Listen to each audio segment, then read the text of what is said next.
இல்லறமே நல்லறமாம் என்று சொன்னால் இன்பமென பள்ளியறைக்குள் ஆகாதே. தொல்லறமே துறவரமே தனது வண்ணம் துறந்திட்டா பற்றறவே துறந்திடாமல் சொல்லறமே உலகமெல்லாம் கண்ணின் ரூபம் சொர்ணமயமாம் சொர்க்கம் சுகவை போகம் கல்லறமே கனகமணி பூஷணங்கள் கமலத்தை காத்திடுவான் பத்ம யோகி காரை சித்தர். சித்தர் சொன்ன மாதிரி மறுபிறப்பு எடுத்து இந்த ஊரை ஆராய்ச்சி பண்ற நோக்கத்தோட நான் இங்க வந்திருக்கேன் போல இருக்கு. அதனால தான் நான் இருக்கும்போது அந்த பெட்டி புதையலா கிடைச்சிருக்குன்னு நினைக்கிறேன். அவர் பேர் மாயன். இப்போ பாலையும் பூவையும் கொண்டு போறது அவருடைய பேரன் சந்தன சித்தன். என் தாத்தா பெரிய வீரன்ல, அவர் கதையை சொல்லணும்னா ஒரு நாள் போதாதியா. உண்மை கதை பாதி, அவரை வச்சு பொழுங்கின கதை பாதி, சொல்றதுக்கு அம்புட்டு இருக்கு.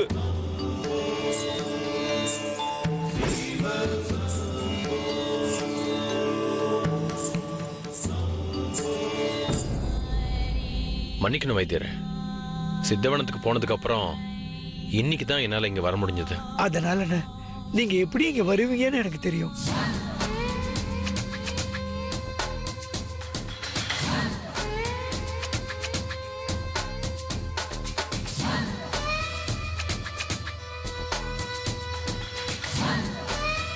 மகளே, நலமா? சாமி, நீங்க உட்காருங்க. பரவாயில்ல வைத்தியர, இருக்கட்டும். நான் உங்ககிட்ட நிறைய விஷயம் பேசிட்டு போகத்தான் வந்தேன். ஓ சாமி, இதோ வந்துடுறேன்.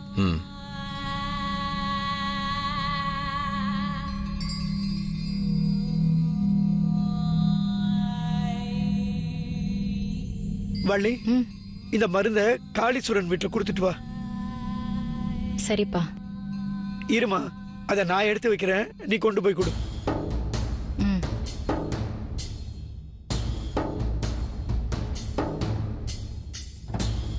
சொல்லுங்க சாமி.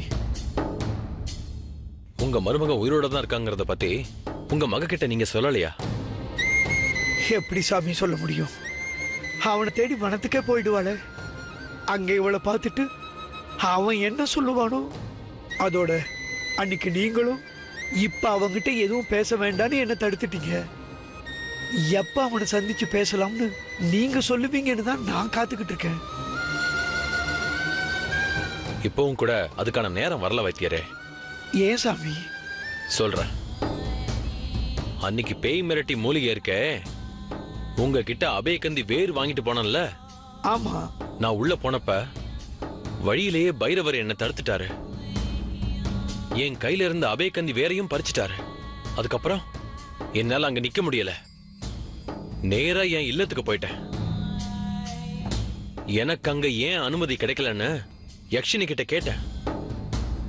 சித்தர்களுக்காகவே தன்னை அர்ப்பணிச்சுக்கிட்ட முருகேசனை நான் உங்களுக்கு காட்டி கொடுத்த கோவத்துல சித்தர்கள் எனக்கு வனத்துக்குள்ள வர்றதுக்கு தடை விதிச்சிட்டாங்கன்னு சொன்னா. ஐயோ, இனி தானும் தரிசனம் தரக்கூடாது, தனக்கும் அப்படி ஒரு உத்தரவுன்னு சொல்லி யக்ஷினி என்கிட்ட இருந்து மறைஞ்சிட்டா. அட கடவுளே, என்னால உங்களுக்கு இப்படி ஒரு சோதனையா? அப்ப நான் தானே உங்ககிட்ட மன்னிப்பு கேட்கணும். இல்ல வைத்தியரே, வாழ வேண்டிய ஒரு பொண்ணு விதவையா இருக்கிறது பொறுக்காம ஒரு நல்லது செய்யத்தான் நான் நினைச்சேன். அத சித்தர்கள் ஏத்துக்கலனா, அதனால எனக்கு ஒரு தடைனா நான் அதை சந்தோஷமா ஏத்துக்குவேன். இந்த சூழ்நிலையில ஏன் உதவி இல்லாம நீங்களே கூட போய் முருகேசனை கூப்பிட முடியுமான்னு எனக்கு தெரியல. நீங்க எப்பவும் வனத்துக்குள்ள போய் வர தானே, முருகேசனை பார்த்து பேசுறீங்களா? உங்களுக்கே அனுமதி கிடைக்கலனா எனக்கு எப்படி கிடைக்கும்? இப்போதைக்கு அவனை சந்திக்காம இருக்கிறது தான் நல்லதுன்னு நான் நினைக்கிறேன். நல்ல வேலை சாமி, முருகேசனை பத்தி என் பொண்ணுகிட்ட சொல்லாம இருந்ததும் நல்லதா போச்சு. ஒருவேளை 2 பேரும் சேர்ந்து வாழணுங்கிற விதி இருந்தா கண்டிப்பா ஒரு நாள் சித்தர் எனக்கு அனுமதி கொடுப்பாரு. அது வரைக்கும் நான் காத்துக்கிட்டு இருப்பேன். அதுக்கு அவசியம் இருக்காது வைத்தியரே. சித்தர்களை விட இந்த மந்திர சக்திக்கு சக்தி அதிகம்னு நான் அவங்களுக்கு கூடிய சீக்கிரம் நிரூபிப்பேன். அப்ப நான் உங்களை வனத்துக்குள்ள கூட்டிட்டு போய் உங்க மருமகனை மீட்டு தருவேன். வேணாம் வேணாம், என்னை பொறுத்த வரைக்கும் சித்தர்கள் கடவுளுக்கு சமமானவங்க. அவங்க உத்தரவுப்படியே எல்லாம் நடக்கட்டும். அது வரைக்கும் நான் காத்துக்கிட்டு இருப்பேன். நீங்க சொல்றதும் சரிதான், காத்திருக்கலாம். ஆனா ஒரு தேவைக்கு மறுபடியும் நாம சித்தவனத்துக்குள்ள போகணும்னா அதுக்கு என்ன வழி வைத்தியரே? தியானத்துல உட்கார்ந்து சித்தர்கள் கிட்ட அனுமதி கேட்கணும். அவங்க தந்தா உள்ள போக முடியும்.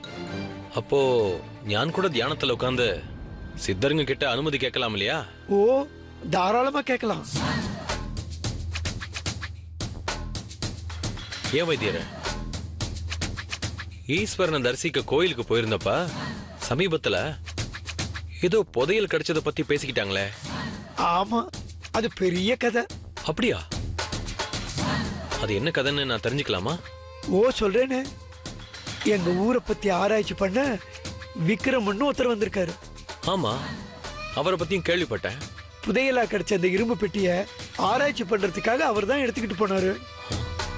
அதுல இருந்த குருவான்ல வீரச்சித்தன் அப்படின்னு பேர் பொறிச்சிருந்தது. சில ஓலைச்சுவடிகளும் ஒரு ருத்ராட்ச மாலையும் இருந்தது.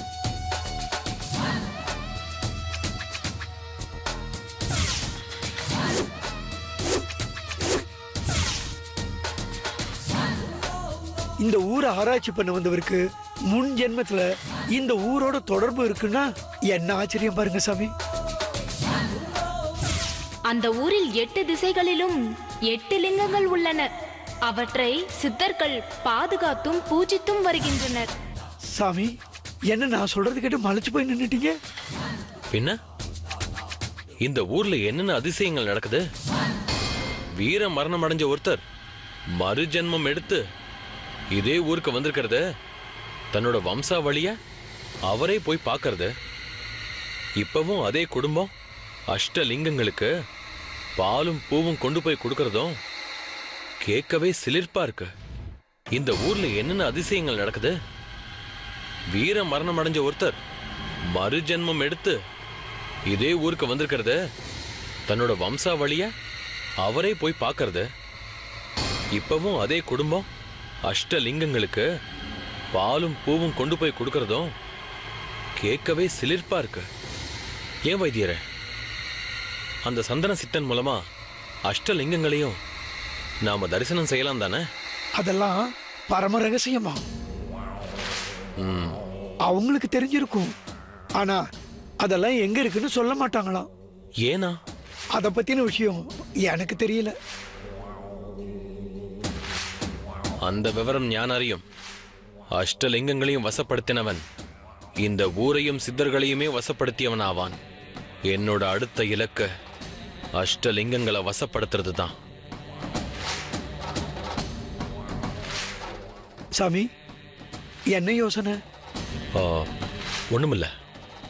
ஒரு பக்தனா அஷ்டலிங்கங்களையும் தரிசனம் செய்யணுங்கிறது என்னோட ஆசை. அந்த ஈஸ்வரன் அப்படி ஒரு பாக்கியத்தை எனக்கு கொடுத்திருக்காரான்னு பார்ப்போம். வைத்தியரே, உங்களை மறுபடியும் நான் வந்து சந்திச்சதுல எனக்கு ரொம்ப சந்தோஷம். நல்ல விஷயங்களை சொன்னீங்க. உங்க மருமக விஷயத்துல கவலையே வேண்டாம். அவரை மீட்க ஒரு நல்ல வழி கிடைக்கும். நான் வரேன். வாங்க.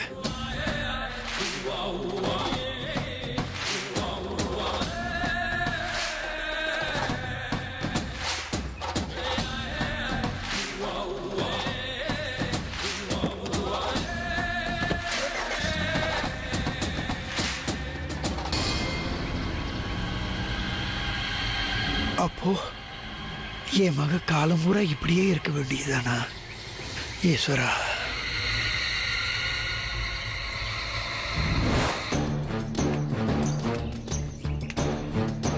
இந்த விஷயத்தை உடனே அமருக்கு போன் பண்ணி சொல்லிடுவோமா?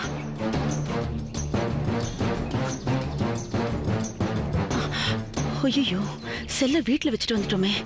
இந்த நேரம் பார்த்து அமர் ஏதாவது போன் பண்ணாருன்னா, அது விக்ரமன் எடுத்து தொலைச்சிட்டாருன்னா கதை கந்தலாயிடும்.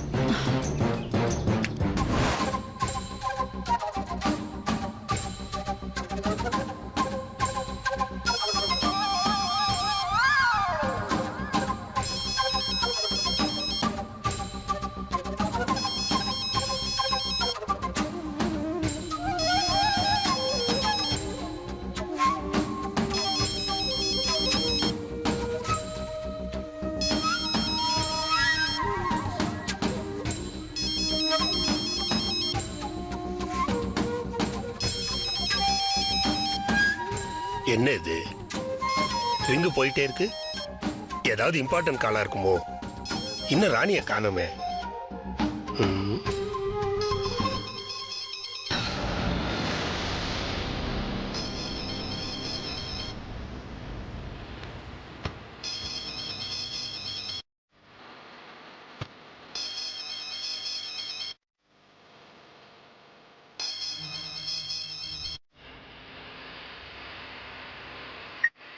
ஹலோ, என்னடா நீ போன் எடுக்க இவ்வளவு நேரமா?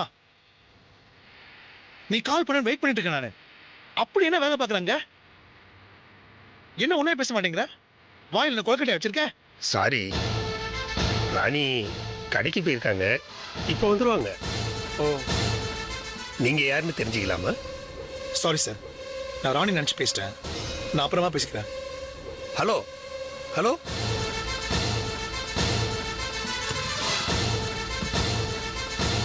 யாருன்னு சொல்லாமலே கட் பண்ணிட்டாங்களே, யாரா இருக்கும்?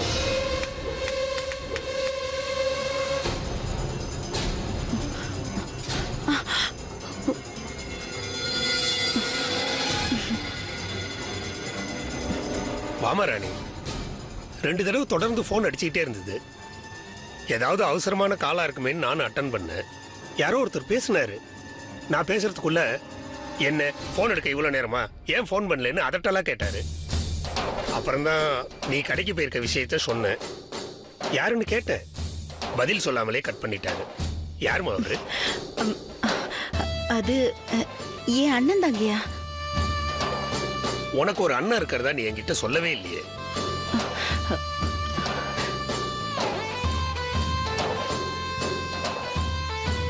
அது வந்து அவர் என்ன வேலை பார்க்கறாரு? அது ஏயா கேக்குறீங்க? அண்ணன் வேலைக்கெல்லாம் ஒன்றும் போகல. எனக்கு ஃபோன் பண்ணதே குடிக்க காசு கேக்குதா. நான் கஷ்டப்பட்டு சம்பாதிக்கிற பணத்தை குடிக்கிறதுக்காகவே அடிச்சு புடிச்சு வாங்கிட்டு போயிடும். என்ன பண்றது, நான் பிறந்த நேரம் அப்படி. சரிங்கய்யா, ஏன் அண்ணன் ஃபோன் பண்ணி உங்க வேலையை கெடுத்துச்சு போல இருக்கு. நீங்க போய் உங்க வேலையை பாருங்க. உங்களுக்கு பசிக்கும், நான் சீக்கிரம் சமையல் பண்றேன். இந்தா. அப்பா. ஹோ.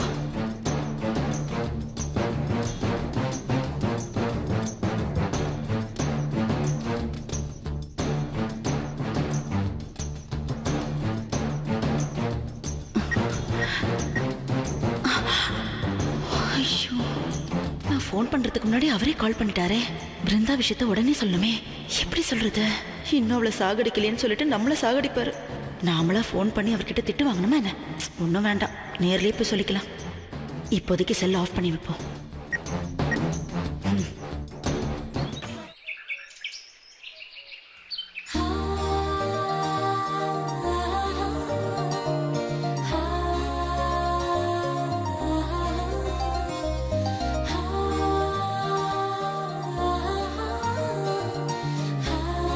அம்மா, வாங்க ஜோசியரே, உட்காருங்க.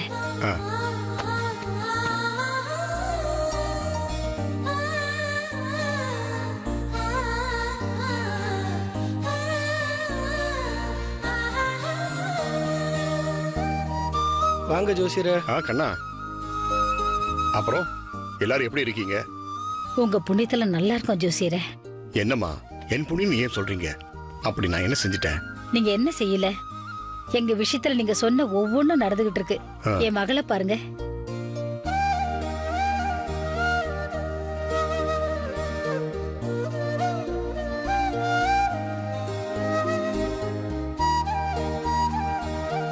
அம்மா முன்ன பார்த்ததுக்கும் இப்ப பார்க்கறதுக்கும் ஆமாங்க ஐயா, நீங்க கணிச்சு சொன்ன மாதிரி என் மகளுக்கு நினைவு திரும்பிடுச்சு.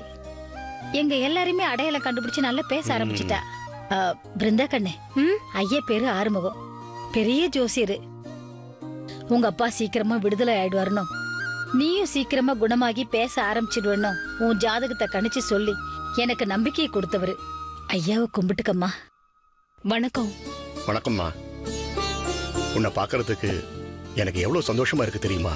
நான் இங்க வரும்போதெல்லாம் ஒரு சில மாதிரி நீ உட்கார்ந்துட்டு இருப்ப. என் மனசை பொறுக்காம உங்க அம்மாட்ட சொல்லி உன் ஜாதகத்தை பார்த்து கணிச்சு சொன்னேன். ஆமாமா, எப்படி திடீர்னு இப்படி ஒரு மாற்றம்? அது பெரிய கதையா, நான் அப்புறமா சொல்றேன். கண்ணா, நீ ஐயா கூட பேசிக்கிட்டு இரு, நான் போய் காஃபி போட்டு எடுத்துட்டு வந்துடுறேன். அம்மா, காப்பிக்கு இப்ப என்ன அவசரம்? முதல்ல என்ன நடந்ததுன்னு விஷயத்தை சொல்லுங்க. அம்மாடி, இந்த பூவெல்லாம் நான் கட்டிக்கிறேன். நீ போய் குளிச்சுட்டு ரெடி ஆயிடு. கோயிலுக்கு போயிட்டு வந்துடலாம். சரிம்மா. போமா.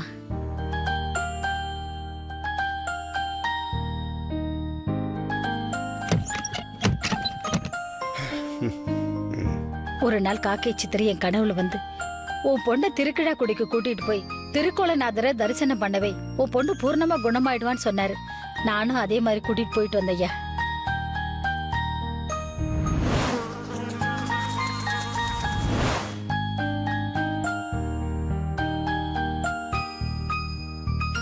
கோவிலே என் பொண்ணுக்கு நினைவு திரும்பிடுச்சியா.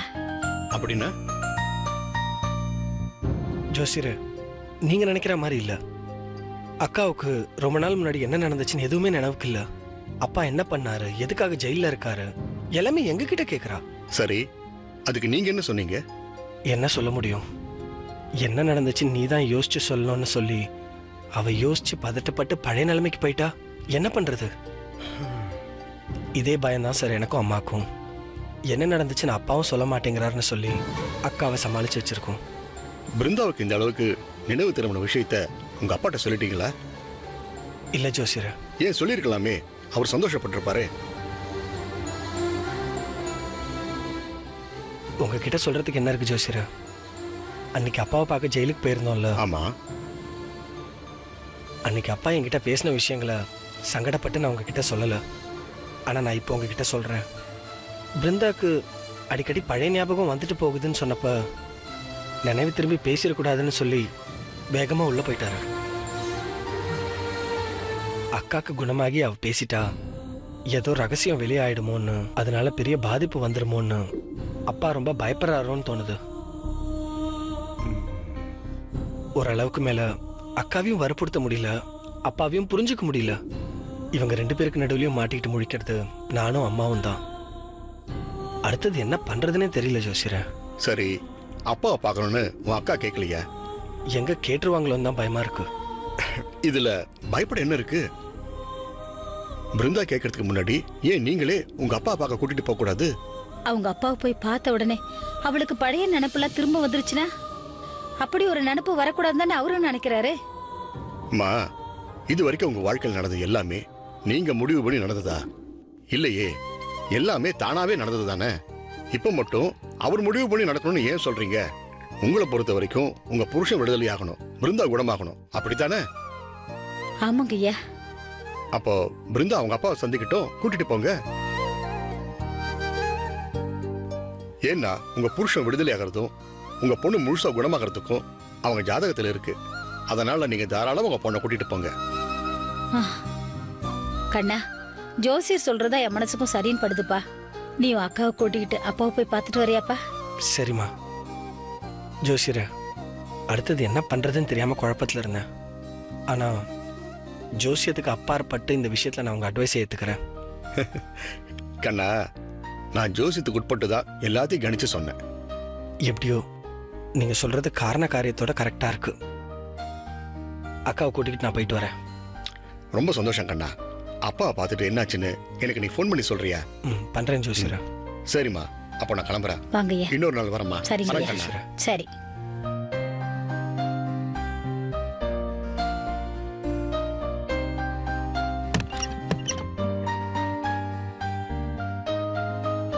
என்னம்மா, ஜோசியர் கிளம்பிட்டாரா? இப்பதாம்மா போறாரு. உங்ககிட்ட சொல்ல சொன்னாரு. அக்கா, நாம 2 பேரும் அப்பாவை பார்க்க ஜெயிலுக்கு போறோம். அப்படியா? நானே அத பத்தி உன்கிட்ட கேட்கலான்னு தான் இருந்தேன். எனக்கும் அப்பா பார்க்கணும் போல இருக்கு. நான் வந்து கேட்டா அப்பா என்ன நடந்ததுன்னு சொல்வாங்கல்ல. நான் விட மாட்டேன். சொல்லித்தானே ஆகணும்.